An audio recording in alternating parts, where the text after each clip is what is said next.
The only people who don't want to disclose the truth are people with something to hide. Dave, Okay. Thank you so much for being a part of Freedom Friday today. You have a question for Dr. Grace about the Zulo Fuddy thing. Hello. Hey, how's it going? Dave? Hello. Yeah, Hello? Speak up, Dave. You're on the air live. Oh, okay. I'm sorry about that. Hold on one second. Okay. Sorry about that. Yeah. I was just actually, my question was actually for you, Carl. Okay. Lay it on me. You just said a couple minutes ago. You just said if the information that Zulu has and they have is released, you said he's gone. It sounds like you know what some of this information is. Yes, I do know what the information is. Okay, so let me ask you a question. Just give me your personal opinion. How do they weasel out of this? Is there any way out of this for him? How do you see how they get out of it? Well, Dave, that's an excellent question, and I don't know that I can answer that without giving away some of the things that are Pio and Zulo know. I can just say to you that in my little feeble, humble mind, I don't know how he can weasel out of it. Because, as Zulo has said, it is universe-shattering. And even if the American media tries to ignore it, the international media won't. This is so huge and so big, and it goes so directly to who we are as a nation and our impact upon the world. And he's got hard copy evidence of the activities, criminal and otherwise, unconstitutional, etc. So I don't think they can weasel out of it, Dave. I mean, I'm just saying that again. If there's something spiritual behind all of this, then we might see some miraculous spiritual things take place that would cause the weaseling to happen. But anyway, that's all I can say, Dave. And I appreciate you listening, and thank you for your call.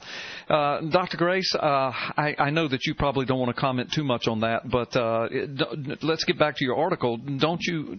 I mean, you do find it a little odd of the timing of all of this, and that she's the one. I mean, she's the one that dies. It's amazing, isn't it?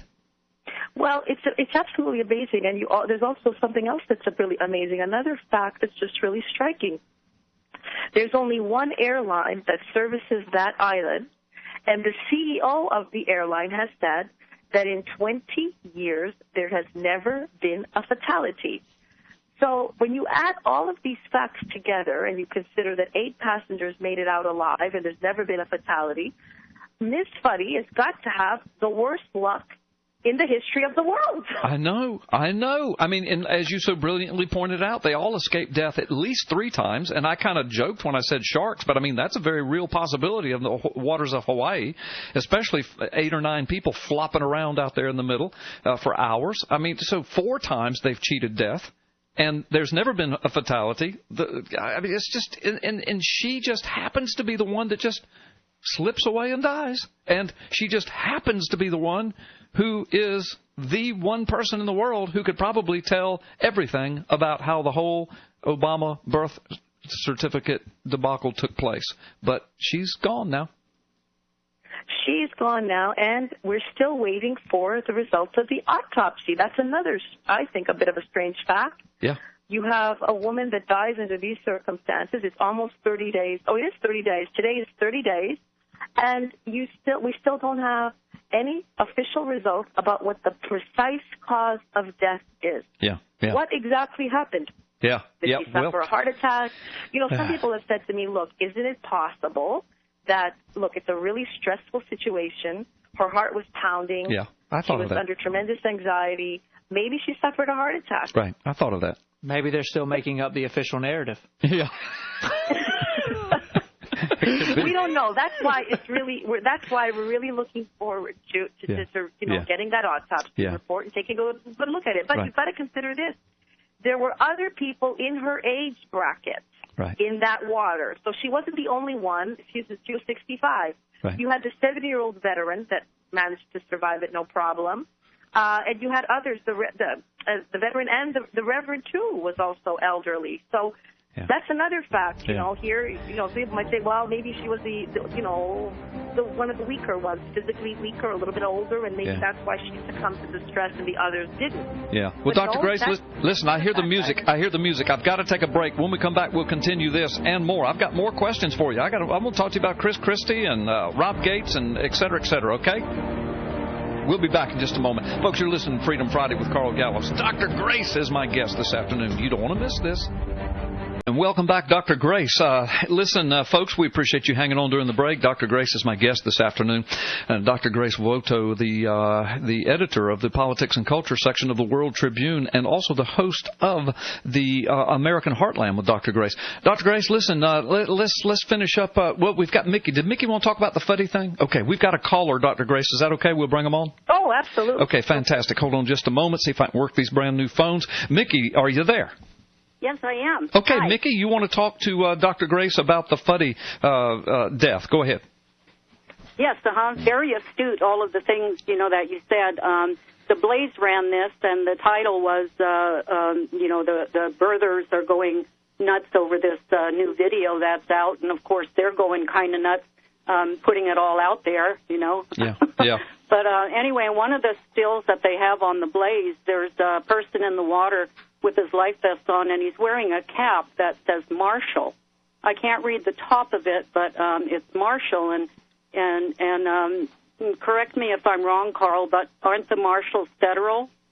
And the reason that I'm bringing it up was because when I was in Hawaii in 2012, about mid-2012 of last year, I was there with Orly Tates, and I was trying to get in to see Fuddy, and I had been calling ahead trying to, get an appointment or find out when she might be available.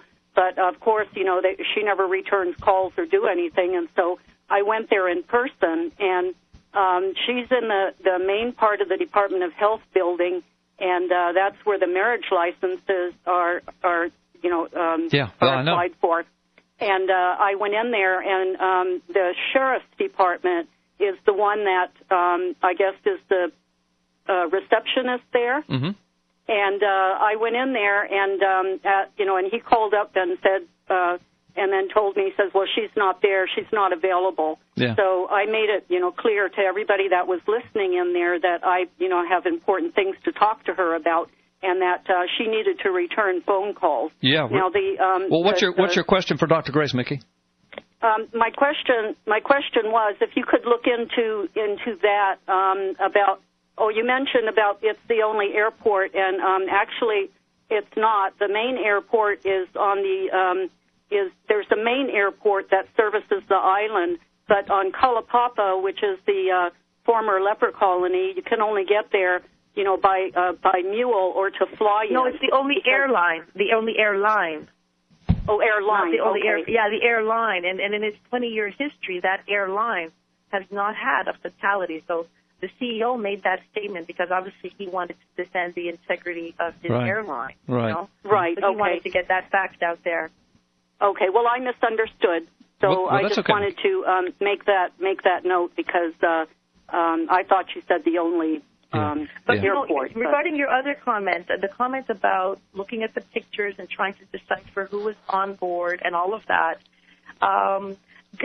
we need everybody has various kinds of expertise. One of the things that I've discovered in my years as a journalist is usually when something is mysterious, it takes multiple different kinds of expertise to come together. And so what I hope my column does is it asks the question. It says, this is just strange. Right. And there's going to be a lot of people out there with various skills that I don't have that are going to see things, that are going to hopefully speak. We don't know what happened, and we don't know what Loretta Fuddy did or did not do. One of the things that I did think it was important to point out in my article is that Loretta Fuddy was known as a woman of very deep faith. She was a practicing Catholic. She was part of the choir. Yeah, I saw that. She was loved by her church family. And she, by all accounts, she was perceived as a woman of integrity. Right. So we don't know what Loretta Fuddy did or didn't do. Maybe it's something that she saw or didn't see. At this point, we don't know. That's right. All that we know is that she certified that certificate. She's the only one that has. And if you think about the accident, had the plane crashed, it would not just be her that would have died, but also her deputy. number 1 and number 2 right. at the Department of Health. Not just 1, but 2 in one crash. Right. Right. No, it is amazing, and your article did point out all of those things, and I thought the article was very, very well done. And you're right. I think when this autopsy comes out, that's going to be interesting. And our caller, Mickey, I do know she's from Oklahoma. She listens out of Oklahoma, and I think she was born and raised in Hawaii, if I'm not mistaken. That's why she had that information, but she did misunderstand you. Well, Dr. Grace, listen, we've only got about 20 seconds left. Do you want to tell folks where they can find you and how they can find your articles and listen to your show? You can find the article at worldtribune.com, and you will see it. It's called The Strange Death of Loretta Fuddy, and we need everybody's help and everybody's expertise. If you know something or you see something or you make a connection that I haven't made, let it be known, because I am personally haunted by the death of this woman. This story gives me goosebumps. I think something's amiss, and we need to get to the bottom of it. Okay, good deal. And I appreciate that. And we're going to have you back. I know we wanted to talk about so much more, but this story is fascinating. Thank you, Dr. Grace. The only people who don't want to disclose the truth are people with something to hide.